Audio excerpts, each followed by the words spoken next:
এই বইটি কিন্তু জুলাই আন্দোলনের ৮১ বছর আগে বের হয়েছিল। দ্বিতীয় বিশ্বযুদ্ধের পরে যতবারই আন্দোলন রেভলিউশন হয়েছে, গণঅভ্যুত্থান হয়েছে, ততবারই একটা বইয়ের নাম সাজেশন লিস্টের সবার উপরে উঠে এসেছে। বিশ্বসেরা সাহিত্যিক জর্জ অরওয়েল যখন অসুস্থ ছিলেন, তিনি সেই অবস্থায় তার জীবনের শ্রেষ্ঠ উপন্যাসটি লিখতে বসেছিলেন। ওই সময়টায় তিনি অসুস্থতার পাশাপাশি আর্থিক সমস্যা ভুগতেছিলেন। একদিকে অসুস্থতা, অন্যদিকে পকেটে নেই টাকা।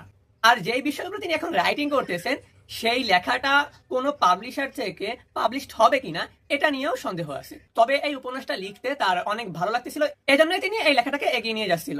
তাই তিনি তার নির্জন কটেজে বসে একটু একটু করে বুনতেছিলেন দুনিয়া কাঁপানো শ্রেষ্ঠ উপন্যাসের জাল।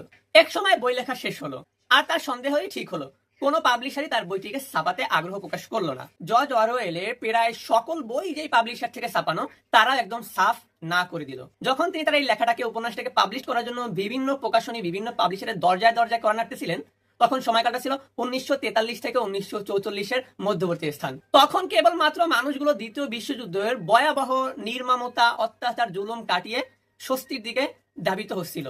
বইটি ফ্যান্টাস্টিক হলেও রাজনীতির যে খারাপ দিকগুলো আছে, ওই দিকগুলোতে তীব্রভাবে আঘাত করে। যেই সময়টায় উত্তর ইউরোপের মানচিত্র বদলে যাচ্ছিল, সোভিয়েত ইউনিয়ন তখন হিটলারের বিরুদ্ধে শক্তিশালী হয়ে দাঁড়িয়েছিল। সোভিয়েত নেতা জোসেফ সেই সময়টায় বিশ্বের এক মহান নেতা হিসেবে আবির্ভূত হয়েছিলেন। যদিও তার শাসনামলটা ছিল এক ভয়াবহ একনায়কতান্ত্রিক, জুলুম, নির্যাতন, গণহত্যা, ইতিহাস বিকৃতি, এগুলো ছিল তার বা হাতের খেল। জর্জ অরওয়েল খুব ভালোভাবে বুঝতে পারছিলেন যে রুশ বিপ্লবের কথা বলে জাতিকে যা বোঝানো হইতেছে, এগুলো কেবলমাত্রই একটি মায়াজাল। আসলে এই বিপ্লব, এই আন্দোলন, এই যুদ্ধ মানুষের কোনো ভালো কাজেই আসবে না। ওই সময়টায় সরাসরি প্রতিবাদ করা আর নিজের পায়ে কুড়াল মালা ছিল একই বিষয়। কাজী নজরুল ইসলামের একটা লাইন আছে, সত্য কথা বলা যায় না কভু সহজভাবে। এই টাইপের একটা লাইন আছে। তো এইরকমই, মানে সত্য কথা সোজাভাবে বলা যায় না। আর জর্জ অরওয়েলও তার গল্পটাকে সোজাভাবে ফুটিয়ে তুলতে পারেননি। তিনি প্রাণীকুল, পশুকুলের মাধ্যমে একটা ফ্যান্টাসিক উপন্যাসকে রাজনীতিক রূপক হিসাবে দাঁড় করিয়েছিলেন গোটা বিশ্বের কাছে। জর্জ অরওয়েল খুব ভালো করেই বুঝতে পারছিলেন রুশ বিপ্লবের নামে জাতিকে যেটা শেখানো হচ্ছে, দেখানো হচ্ছে, সেটা কেবলমাত্র এক স্বৈরাচারের কাছ থেকে অন্য স্বৈরাচারের কাছে ক্ষমতা হস্তান্তর করা। মূলত এই আন্দোলন, এই বিপ্লবে জাতির কোনোই লাভ নেই। তাই তিনি তার এই গল্পের ভিতরে এই বিষয়গুলোকে সুনিপুণ কৌশলে সুন্দর রূপে ফুটিয়ে তুললেন। আর এজন্যই প্রকাশনীরা তার উপরে ক্ষিপ্ত হয়ে আছে, তার বই ছাপাতে তারা নারাজ। তবে জর্জ অরওয়েল ছিল একজন নাসর বান্দা টাইপের ব্যক্তি, তিনি তো তার বইটাকে বের করবেনই। তার বইটাকে ছাপানোর জন্য বিভিন্ন প্রকাশনী, বিভিন্ন পাবলিশারের দোরগোড়ায় ঘুরতে ঘুরতে এক পর্যায়ে একটা ছোট্ট প্রকাশনী, সেকার্ড অ্যান্ড ওয়ারবার্গ নামের প্রকাশনী থেকে তার বইটি ছাপানো হয়। তার বইটি প্রকাশ হওয়ার পরেই উঠে সমালোচনার ঝড়। কেউ কেউ তার বইটাকে খুব পছন্দ করলো, আবার কেউ কেউ এক বাক্যে বলে দিল না। আমেরিকা, রাশিয়া, ব্রিটেন, কেনিয়া সহ বিভিন্ন দেশে তার বইটিকে করা হলো একদম এক কথায় ব্যান্ড।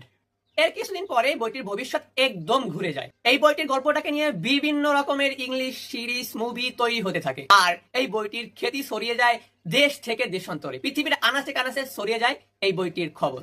বারবার আলোচনার শীর্ষে উঠে আসে এই বইটি। ইতিহাস কাঁপানো এই বইটির গল্প এবং গল্পের ভিতরে থাকা লাইনগুলো বইটি প্রকাশের ৮১ বছর পরে এসেও আজকে আমাদের এই সামাজিক প্রেক্ষাপটের সাথে একদম প্রাসঙ্গিক, সেই প্রথম দিনের মতো। এমনকি আমাদের দেশে কিছুদিন আগে হয়ে যাওয়া জুলাই আন্দোলন, জুলাই রেভলিউশনের সাথে একদম হুবহু মিলে যায়। আপনারা যদি এই বইটিকে পড়েন, তারপরে বলবেন যে এই বইটির গল্পটাকে কপি করেই হয়তো আমাদের এই জুলাই আন্দোলনটা হয়েছে। বাট এই বইটি কিন্তু জুলাই আন্দোলনের ৮১ বছর আগে বের হয়েছিল। আর এই বইটির সূচনা খুব সহজ ছিল না, অনেক টানাপোড়েনের মধ্য দিয়ে এই বইটি প্রকাশ হয়েছিল, আমাদের সামনে এসেছিল। আন্দোলন, রেভলিউশন, যুদ্ধ যে রকমেরই হোক না কেন, প্রতিটি আন্দোলন, রেভলিউশনই যেন এই বইটির সাথে হুবহু মিলে যায়। যারা ভিডিওর শুরু থেকে এই পর্যন্ত খুব ধৈর্য সহকারে ভিডিওটি দেখছেন, আমি খুব ভালো করে জানি যে তারা এই বইটির নামটা জানার জন্যই এখন পর্যন্ত ভিডিওটি দেখতেছেন।